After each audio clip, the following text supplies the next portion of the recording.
João capítulo 12, versículo 23. Está na tela, então vamos aproveitar a projeção para nós unirmos as nossas vozes. Vamos ler do 23 até o versículo 26, embora que o versículo 24 é o nosso principal texto, mas vamos ler do 23 ao 26, por se tratar de um contexto que vale a pena ler. Vamos lá? 3, 2, 1. E Jesus lhes respondeu, dizendo: é chegada a hora em que o Filho do Homem há de ser glorificado. Na verdade, vos digo que, se o grão de trigo caindo na terra não morrer, fica ele só, mas se morrer, dá muito fruto. Quem ama a sua vida, perdê-la-á, e quem neste mundo odeia a sua vida, guarda-la para a vida eterna. Se alguém me serve, siga-me, e onde eu estiver, ali estará também o meu servo. E se alguém me servir, meu Pai o honrará. Eu repito o versículo 24. Na verdade vos digo que, se o grão de trigo caindo na terra não morrer, fica ele só, mas se morrer, dá muito fruto. Espírito Santo, convence os nossos corações a esta palavra, que o mundo espiritual, no poder do nome de Jesus, na autoridade do sangue de Jesus, esteja nos cobrindo, Senhor, para que o nosso coração se dobre a esta palavra em nome de Jesus. Você pode dizer amém? Se você fosse eleger hoje, qual que seria o maior mal capaz de te enfraquecer? Se você fosse fazer uma lista de um mal, que esse seja um mal determinante para te derrotar, te fazer fracassar, qual que seria o principal mal que seria eleito na sua seleção? Eu acredito que poderia haver uma lista, e nessa lista, talvez alguns diria que a falta de dinheiro é um mal estarrecedor. A pobreza, a falta de dinheiro causa desconforto relacional, familiar. Pesquisas há tempo já dizia que a causa financeira, a escassez financeira, era, ou já foi, não sei se ainda é, a terceira causa dos divórcios. Gente, a escassez, a pobreza, a limitação financeira é um desafio muito grande. Eu lembro que algumas fases da minha vida eu já vivi isso, né? Vivi enquanto solteiro, em algum momento da nossa vida em família. No início do meu casamento, nós tivemos algumas fases muito difíceis financeiramente. Eu lembro que quando nós casamos, a gente abria a geladeira algumas vezes e estava lá, Gênesis 1 e 3, só tinha luz. Só tinha luz naquela geladeira. E eu lembro de uma vez que nós fomos fazer uma visita. E foi oferecido um bolo de milho. E nós voltamos para casa. Eu não, a Eiline, mas o Alejandro não foi nessa visita. E quando chegou em casa, o Alejandro queria de novo o bolo de milho, mas não tinha nada para fazer aquele bolo de milho. E então a Eiline conduz o Alejandro em oração. O Alejandro faz uma oração pedindo o bolo de milho. No outro dia, o irmão chega em casa com alguns ingredientes de compras mesmo, doméstica, e havia uma sacola especial, que essa irmã, Deus escolheu a dedo alguns ingredientes, colocou nessa sacola, pediu para ela colocar nessa sacola separada e entregou para a Eiline. Quando ela abriu a sacola em casa, ali estava todos os ingredientes daquele bolo de milho. Tivemos o Alejandro, tivemos a Alessa, não tínhamos carros, não tínhamos moto. Quantas vezes eu fui para a igreja, subi morro, debaixo de chuva, porque eu sempre fui igrejeiro, não é porque fui pregador, pastor, sempre amei igreja. E eu lembro que quantas vezes indo para a igreja debaixo de chuva, o guarda-chuva só protegia minha cabeça, minha calça tudo molhada. Uma limitação financeira muito difícil, desafiadora demais. Mas não é o nosso maior mal. Embora que causa desconfortos de existência, mas a pobreza não deve ser esse mal, ou não deve ser eleito este mal principal capaz de nos fazer enfraquecer. Então não é a falta de conforto, não é a falta da saúde, embora que a saúde seja um aspecto importantíssimo da nossa vida. É só você fazer uma visita aos hospitais. Nós temos aqui o pastor Samuel Lemos, que é um grande visitador, faz uma capelania hospitalar fantástica na nossa igreja. É só você ir ao hospital e você volta e diz: meu Deus, como a minha saúde é algo sem valor financeiro, é algo incalculável. Embora que a saúde seja importante, mas a doença não deve ser eleito esse principal mal. O pecado é um grande mal, é um dos maiores mal, mas a partir do ponto de vista do que nós vamos conversar hoje, o próprio pecado não é o maior mal determinante dos nossos fracassos. O diabo é um mal, ele é um grande agente dos males, mas ele ainda não é esse maior inimigo contra a nossa vida, capaz de nos fazer fracassar. Eu quero então pensar com vocês que o mal mais danoso para a nossa vida saiu dos lábios do próprio Deus. E saiu em um tempo em que o diabo ainda não estava em cena. Saiu em um tempo em que não havia enfermidades. Saiu em um tempo em que não havia nenhuma imperfeição na criação.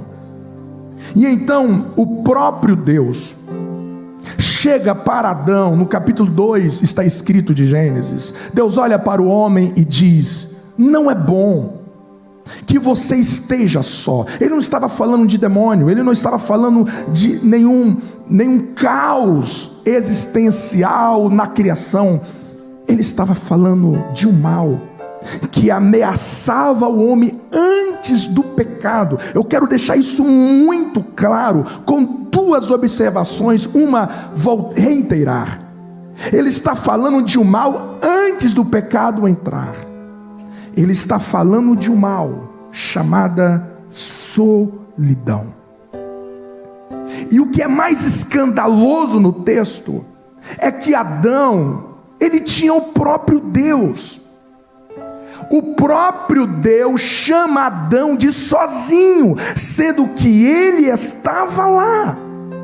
Todos os dias o Criador visitava o homem. E o próprio Criador olha para Adão e ele diz, eu vou parafrasear: a minha presença, existe um aspecto na sua vida, Adão, que a minha presença não é suficiente. Eu vou fazer alguém como você, para você relacionar, porque não é bom que você esteja só. E isso é tão escandaloso, porque nós estamos falando do próprio Deus descendo no Éden. Mas de repente você avança um pouco nas Escrituras e você percebe que isso de fato não é um entendimento equivocado nosso. É só você olhar para Moisés. Moisés tem uma experiência sobrenatural, a sarça em chamas. Gente, isso não é simples. Isso não é simples. Isso é uma experiência hiper, mega power, ultra sobrenatural. Então Deus chama Moisés. Ele já tinha a experiência da sarça. E então ele vai dizer: Moisés, eu te chamo para tirar o meu povo. E você conhece toda a cena. E ele diz: não, eu não posso, quem sou eu? Eles não vão acreditar em mim. Aí Deus diz: então vamos lá, eu já te dei um sinal da sarça, vou te dar o segundo sinal. Pega o seu cajado, joga no chão. E quando ele jogou o cajado virou uma serpente. E ele fugia da serpente. Ele pega a serpente pela cauda, voltou a um cajado. Moisés, eu estou contigo. E Moisés: então, eu não sei, eu estou com medo. Moisés, coloca a mão. Aí ele colocou a mão assim na túnica. Quando ele tira, a sua mão está branca, leprosa. Coloca a mão de novo, Moisés. Ele coloca, e quando ele tira a taça: Moisés, eu estou te dando o terceiro sinal. E com a sarça, com o cajado como cobra, a mão, a lepra instantaneamente sarada. Moisés, eu não sei, eu sou pequeno. E Deus disse: Moisés, pega uma água do rio. Pega a água do rio. Ele colocou a água em terra. E quando ele colocou a água em terra, a água se transformou em sangue. Então é o quarto sinal. E aí ele vem: Deus, olha, eu sou pesado em línguas, eu não sei. Deus disse: Moisés, eu resolvo isso. Eu resolvo essa questão da sua fala. 5 sinal. E mesmo assim Moisés está sentindo incomplexo. Até que Deus disse: Moisés, olha, não vamos falar mais nada sobre isso. Eu levanto Arão para ir com você. Quando Deus falou que daria um amigo para Moisés, o seu coração acalma e ele aceita a missão. Os 5 sinais sobrenaturais foi insuficiente para preencher uma lacuna relacional na vida de Moisés. Aí de repente você olha para Elias, o profeta dos sinais, o profeta que vence 850 profetas de Azerá e de Baal no Monte Carmelo. E de repente, no próximo passo, esse homem está pedindo a morte. Este homem está em uma depressão. Esse homem está desistindo de viver. E quando você percebe que ele está um dia após o seu maior sucesso ministerial, o poder de Deus estava sobre Elias. O poder de Deus, a unção de Deus sobre Elias não se esvaiu quando ele desceu do Carmelo. Ele estava debaixo desse poder, ele estava debaixo desta unção. Mas todo esse poder e esta unção não foi suficiente para afagar a sua alma quanto homem. E então ele pede a morte, o anjo vem e o visita, ele come, ele bebe, ele caminha, entra numa caverna. A crise ainda não havia passado. E o que Deus vai dar para Elias não é mais unção, não é mais poder. Deus vai dar para Elias um amigo. E quando Deus dá um amigo para Elias, nunca mais você vai ver Elias pedindo para morrer em uma crise existencial. Porque existe um aspecto de vida que tudo que você experimenta de Deus, quanto presença, quanto poder, quanto unção, tudo isso nós devemos buscar. Nós somos igreja pentecostal, nós queremos nos dons, nós encorajamos a todos a buscarem intensamente os dons sobrenaturais do Espírito.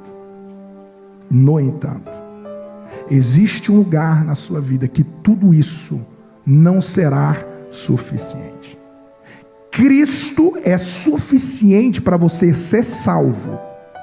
Você receber perdão de pecado e ser salvo, Cristo te basta. Você não precisa de presença de terceiros, mas para desenvolver a salvação que você recebeu de Cristo, você não consegue lidar com isso na sua solidão.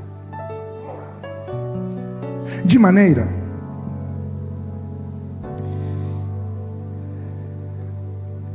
que eu preciso pensar com vocês essa noite, se ainda esse não é o nosso maior mal. Se ainda esse não é o maior mal que nos desafia aqui na família AD Blue. Porque nós estamos em uma igreja. Quem está aqui nessa igreja há mais de 30 anos? 30 anos. Boa parte, pequena parte, há mais de 30 anos.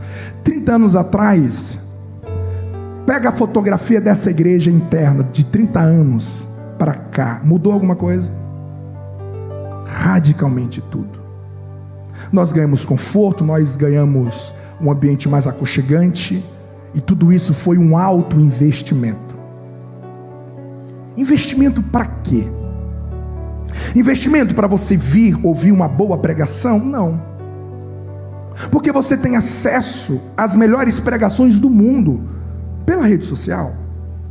Eu não falo inglês, é só você colocar uma legenda no YouTube e você ouve qualquer pregador em ascensão do mundo, na sua melhor homilética, na sua maior teologia, no seu maior conhecimento.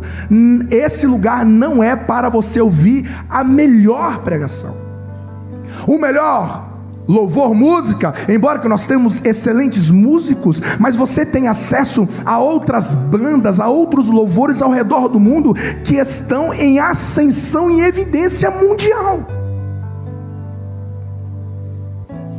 Então por que essa casa, ela é erguida?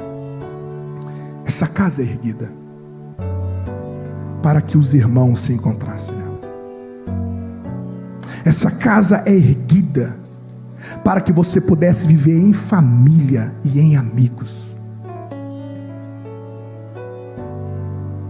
Tudo isso aqui, a melhor pregação, o melhor louvor, será insuficiente para você desenvolver a sua vida cristã, se você permanecer solitário, solitária entre nós. Se você decidir após um culto, quando o pastor falar amém, você é o primeiro que já está no estacionamento, e você não enxerga quem está perto de você, e você não abraça quem está perto de você, e você está nessa igreja há dias, há semanas, há meses, há anos, mas você não avança nos seus relacionamentos. Você é alguém que entra e sai nesta igreja e você diz: pastor, eu me sinto sozinho, eu me sinto sozinha. Então existe uma solidão que te ameaça. Se Adão havia uma solidão sobre Adão no Éden perfeito, você imagina agora, em um mundo caído, com uma natureza pecaminosa, com principados e potestades. Essa igreja, Jesus não pensou na sua igreja para viver sozinha, em solidão. Às vezes você acha que o seu maior problema hoje é falta de dinheiro, mas não é. É falta de amigo, é falta de irmão. Talvez você acha que o seu maior problema é porque você cai sempre. Não, o seu maior problema não é o quanto que você cai, é porque não tem ninguém ao seu lado que te levanta quando você cai. Porque é isso que Eclesiastes vai dizer: é melhor serem dois do que um, porque se for apenas um, se este cair, quem o levantará? Então pior do que cair é você não ter um amigo que te levanta quando você cai. E esse texto que nós lemos, ele é um texto que enche a minha alma, porque Jesus se compara a esse grão de trigo. Ele é esse grão de trigo, e ele vai dizer: olha, se esse grão de trigo cair na terra, se ele não morrer, ele fica solitário. Então preste atenção. A Bíblia nos apresenta uma trindade: Pai, Filho e Espírito Santo. Sem muitos pormenores, a ideia é que nós imaginemos que a trindade é uma família. Diga comigo: a trindade é uma família. Pode ser melhor: a trindade é uma família. Nessa família chamada trindade, Jesus, o Cristo, é um filho único. Ele é unigênito. E ele decide morrer. Sabe por quê? Porque ele não queria permanecer na eternidade como um único filho. Você consegue entender que o Deus se encarna, que o Cristo topa a cruz, que ele abre mão da glória, da majestade, ele abre mão de todo o céu, ele renuncia, ele se esvazia de toda essa glória, de toda essa majestade, ele se esvazia de toda a pompa da eternidade, Para quê? Para que ele deixasse de ser filho unigênito para ser filho único dessa família. E agora, Romanos 8:29, ele se tornasse o primogênito de muitos irmãos. Então a cruz, o Calvário, foi o lugar em que a semente deveria morrer, porque se Cristo não morresse, ele continuaria sendo o filho único na família da Trindade. Mas há tanto amor nesse Cristo, que ele diz: eu não quero viver apenas nessa família entre Pai, Espírito Santo e eu quero mais irmãos, eu quero irmãos. Então ele se encarna, ele enfrenta a cruz para a semente morrer, e quando essa semente morre, muito fruto nasce. Há uma nova família que nasce a partir da morte desse grão de trigo chamado Cristo. Então, qual foi a grande razão da morte do Cristo? Pessoas, gente, irmãos. Uau! Olha o valor que Jesus deu a gente. Olha o valor que ele deu a pertencer a uma família. É por isso que você nunca vai ver Jesus se movendo na sua individualidade. O diabo lhe encontra no deserto, lhe oferece pedra para ele transformar em pães. Ele não faz. Sabe por que ele não faz? Entre várias outras razões. Porque se ele transformasse aquela pedra em pão para ele comer, ele seria o único beneficiado. Mas quando trouxeram um menino com 5 pães e 2 peixinhos, ele multiplica sobrenaturalmente, instantaneamente, porque ali ele alimentaria os seus irmãos. Em todo tempo, diz as Escrituras, ame um amigo. E é na angústia que nasce um irmão. Pastor, eu estou no meu pior momento e eu me sinto tão sozinho. A pergunta que eu faço é: enquanto você estava em saúde, você amou quem intensamente? Porque o texto diz que na angústia só nasce irmãos quando você ama durante a vida. Quando você planta a solidão no seu caminho, no seu momento de crise, no pior momento da sua vida, você vai amargar a dor da solidão, que vai te desidratar, que vai gerar uma confusão de valor, de identidade, de propósito e de destino na sua vida. Eu quero te lembrar que a primeira coisa que Deus pergunta para Caim depois de um culto não foi o quanto que ele recebeu de poder no culto, lembrando que nós devemos buscar poder de Deus em nossos cultos, mas a pergunta que Deus faz a Caim é: cadê o seu irmão? No final do nosso culto, Deus vai te perguntar: cadê o seu irmão? Você não conversou com ele? Você não discerniu? Você não foi sensível em saber que aquele irmão que sentou do seu lado estava sangrando? Ou você veio, aí eu lembro de Paulo em Coríntios capítulo 11, que vocês se ajuntam para pior. Isso é forte demais, porque Paulo vai dizer que a comunhão ela se torna pior, a junção se torna pior quando cada um se reúne procurando o seu próprio interesse. Cada um come o seu próprio pão, toma o seu próprio vinho, ninguém se importa um com o outro. E Paulo disse: vocês estão atraindo maldições. Se você vier a um culto e a única pessoa que você se importa é com você, você está atraindo coisas severas para você, porque este lugar não é para você viver em solidão.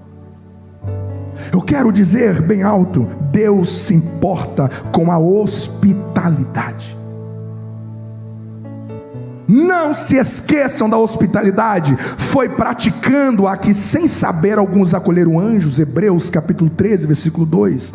Sejam mutuamente hospitaleiros, sem reclamação. 1 de Pedro capítulo 4, versículo 9. O estrangeiro, o residente que viver com vocês, deverá ser tratado como o natural da terra. Ame-no como a si mesmos, pois vocês foram estrangeiros no Egito. Eu sou o Senhor Deus, o Deus de vocês. Levítico 19:34. Deus dando um mandamento para Israel: amar o estrangeiro, o imigrante. Seja hospitaleiro, Moisés. Compartilhe o que vocês têm com os santos em suas necessidades. Pratique a hospitalidade. Romanos 12:13. Deus se importa com a hospitalidade. Você já parou para pensar que às vezes nós nos assentamos aqui e somos semelhantes a um ônibus cheio em um horário de pique? Todo mundo se acotovelando pelo espaço disputado, mas ninguém conversa com ninguém, ninguém se relaciona com ninguém. Aí você diz: meu Deus, eu estou nessa igreja há tanto tempo, as melhores pregações que eu já ouvi saiu deste altar, os melhores louvores que eu já ouvi, fui ministrado, saiu deste altar. Por que eu me encontro tão vazio? Por que eu me encontro tão frágil? Porque a solidão tem te abraçado. Você está entre pessoas, mas você não conecta com pessoas. Você não existe intencionalidade no seu coração. Eu quero que você se lembre que o Novo Testamento, nós só temos o Novo Testamento porque foram cartas escritas a amigos. Esses homens escreveram para amigos, e hoje nós temos o Novo Testamento. Não haverá culto suficiente, pregação suficiente, se você não entrar intencionalmente em comunhão neste lugar. Hebreus capítulo 10, versículo 24. Consideremos uns aos outros para nos motivarmos em amor. A pergunta que eu faço é: qual foi o último culto que você motivou alguém? O culto nunca foi preparado por Deus para uma relação vertical unicamente. O culto é preparado também na nossa horizontalidade. Nós somos convocados. É por isso que o pastor, todos os cultos, fala: olha, pergunta o nome de quem está ao seu lado. Isso não é aleatório, gente. A nossa igreja acontece em departamentos. Todas as semanas nós temos líderes que, por sinal, aqui na sede todos são voluntários. Alguns empresários têm uma demanda de trabalho gigantesca, mas se reúnem numa segunda-feira à noite para cuidar de casais, de família. Se reúnem numa quarta noite, filhas da graça, homens de honra. Esses departamentos acontecem, sabe para quê? Para poder te abraçar. Os nossos líderes fazem programa, fazem projetos, fazem dinâmicas, para poder atender você, para você se sentir amado, você se sentir abraçado, você se sentir notado, você poder ter alguém para conversar, sair no final de semana para um almoço, para um lanche. E às vezes você está aqui nessa igreja há tanto tempo e você não tem ninguém para abrir o seu coração. Quando você está enfrentando a sua tentação, você não tem ninguém para abrir a alma, para desnudar as suas motivações, dizer: me ajuda. Você não tem ninguém. E não é porque não há, é porque às vezes você não tem sido intencional. Você não olha para o seu lado como um irmão, como uma família. O nosso ano é sobre ser conduzido pelo Espírito. A graça do Senhor Jesus, quando você fala de graça, a pessoa da Trindade é Cristo. O amor de Deus, quando você fala de amor nas Escrituras, a primeira pessoa da Trindade que apresenta-nos é o Pai. Mas quando você fala de comunhão, a pessoa da Trindade responsável em materializar-nos a uma comunhão indivisível é o Espírito Santo. É ali que Deus ordena a bênção e a vida para sempre. Deus só vai abençoar os nossos lugares, Deus só vai abençoar se houver unidade. E você sabe o que mais me impacta na vida de Jesus? É que Ele faz todo esse projeto de morrer para Ele não ser unigênito. Ele quer ser primogênito, Ele quer irmãos, Ele quer amigos, Ele quer irmãos. Não porque havia carência nele, é porque há tanto amor na alma dele que eu quero derramar em meus irmãos. E quando você vê em Hebreus capítulo 2 versículo 11, o texto diz: Ele não se envergonha de chamar-nos de seus irmãos. Ele não se envergonha. É escandaloso, capítulo 20 de João, quando ele ressuscita, todos os discípulos falharam, foram incrédulos à ressurreição, todos eles falharam na crucificação. E você sabe qual foi a fala de Jesus para a mulher, para Maria Madalena? Diz: vai e diga aos meus irmãos, com a boca cheia, eu tenho irmãos. Pastor Nilton pregou uma mensagem há muitos anos atrás. Foi uma mensagem que me marcou muito, sobre o carcereiro em Filipos. Quando aconteceu o terremoto, o carcereiro responsável pelos prisioneiros deduziu que eles haviam fugido, então ele iria ser punido pela própria morte. E então Paulo se levanta entre os escombros e diz: não faça isso, nós estamos todos aqui. Talvez você diz: ah, pastor, eu não sei fazer nada, eu não sei pregar, eu não sei cantar.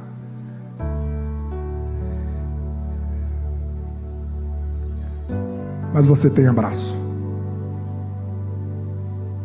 Você pode nos ajudar a pastorear essa igreja abraçando uns aos outros.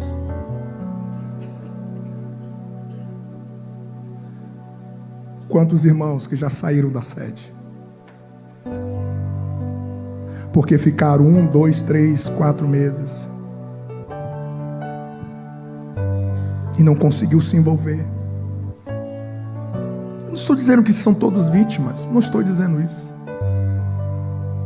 Só quero que você entenda que essa igreja moderna, aconchegante, construída, de nada vale se pessoas viverem solitárias aqui. Porque o maior poder que cai num culto, se ela continuar sozinha, como Sansão, ela terá sérios problemas em vencer as suas tentações sozinha. Esse lugar, discipulado, ministério, departamento, coral, orquestra, tudo isso aqui é para nos conectar. Então não se apresse em sair desse lugar. Abrace alguém, faça amizade com alguém, intencionalmente. Rompe com este mal chamado solidão. Isso está drenando você. Isso está acabando com as suas forças, porque vida cristã não foi pensada por Jesus na nossa solidão. Isso aqui é a sua família, isso aqui é os seus irmãos. Não desiste de ninguém. Vamos dar razões para nos afastar sempre, mas olha o que Jesus esteve disposto a fazer. Olha a morte que ele sofreu apenas para ter irmãos. Vale a pena o risco, o sacrifício da comunhão. Vale a pena. Se alguém neste lugar já te feriu, se alguém neste lugar já te decepcionou, rompe com isso. Libere perdão, libere graça, mas não se isole entre nós. Não se isole, porque o melhor pastor dessa igreja não vai conseguir resolver você. Mesmo se eu, pastor Nilton, pastor Lediel, os pastores integrados, agendasse para visitar todos os membros aqui da sede, nós levaríamos meses se fizéssemos isso intensamente todos os dias. O corpo precisa cuidar do corpo. Você não pode sair de um culto sem se importar com alguém. Quando os nossos irmãos serem recebidos como os novos membros, domingo que vem, você não pode ficar no seu banco e dizer: nossa, que coisa boa, a igreja está crescendo. Não, você precisa ao encontro dos nossos irmãos. Aprenda, habitue a dar abraços demorados. Às vezes a gente abraça, parece que é porco-espinho.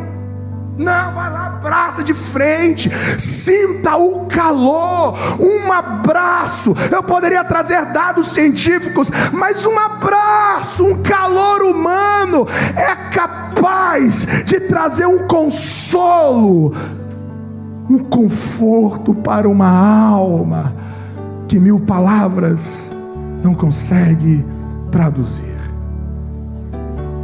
Eu quero terminar esse sermão hoje de uma maneira muito diferente, que eu nunca fiz aqui nessa igreja.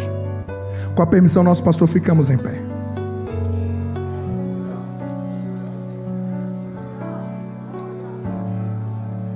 Preste atenção. Falta quase 20 minutos ainda para as 9 horas. Preste atenção. Em nome de Jesus. Em nome, eu peço isso debaixo do nome de Jesus Cristo. Eu quero que você saia do seu lugar. Preste atenção. E eu quero que você, homem, procura um outro irmão que você talvez nunca cumprimentou nessa igreja. Eu quero que você olhe nos olhos dele e diz: você é meu irmão, você é minha família. Eu quero que você dê um abraço de frente. Segure ele. Se ele tentar, você segura um pouco mais. Transmita um calor de amor. Ninguém vai sair desta noite sem receber um abraço de amor. Você, irmã, procura uma outra irmã. Olha nos olhos dela e diz: você é minha irmã. Você é minha família. O sangue de Jesus foi vertido na cruz para que o Pai fosse nosso e não meu.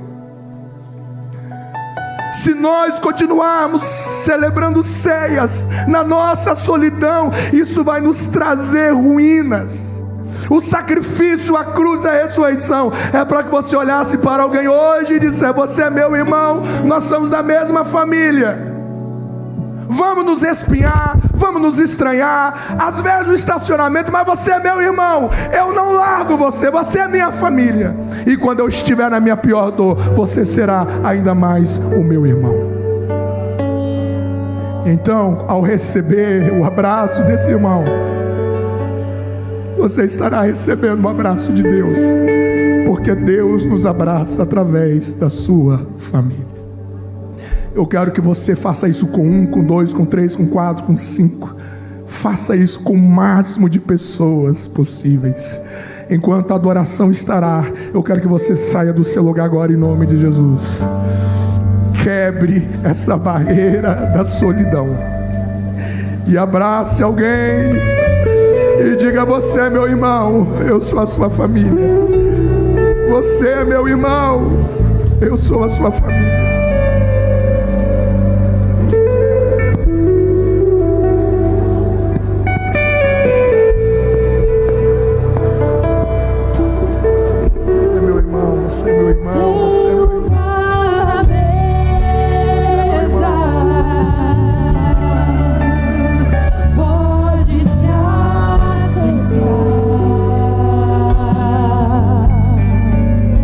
Venha, não demore.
esperando, aqui é o teu lugar. Tem lugar na mesa,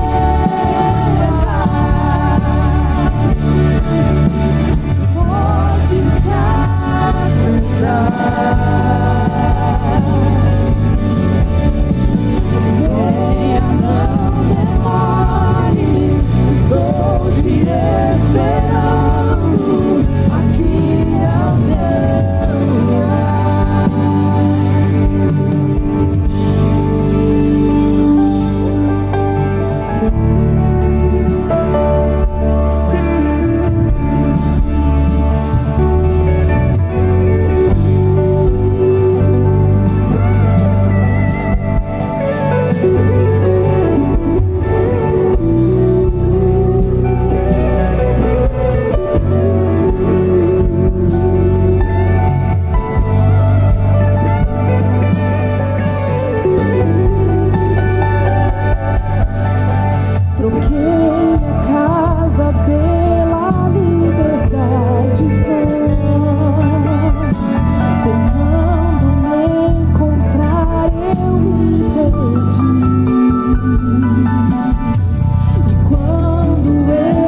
te esperando, aqui é o teu lugar.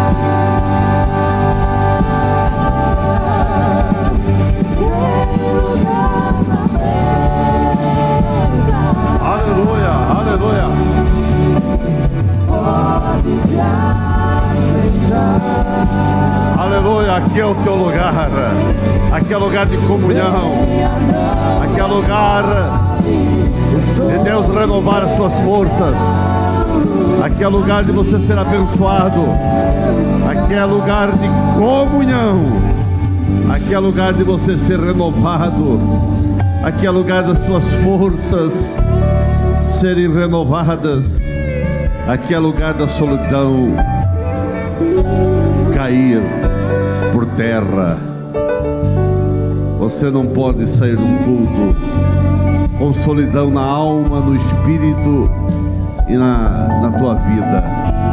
Aqui é lugar de comunhão. Nós queremos orar por você, meu irmão. Você, meu amigo, você, quem sabe ainda não é crente, crê na palavra, crê em Deus, foi convidado para estar conosco, mas você quer fazer parte dessa família.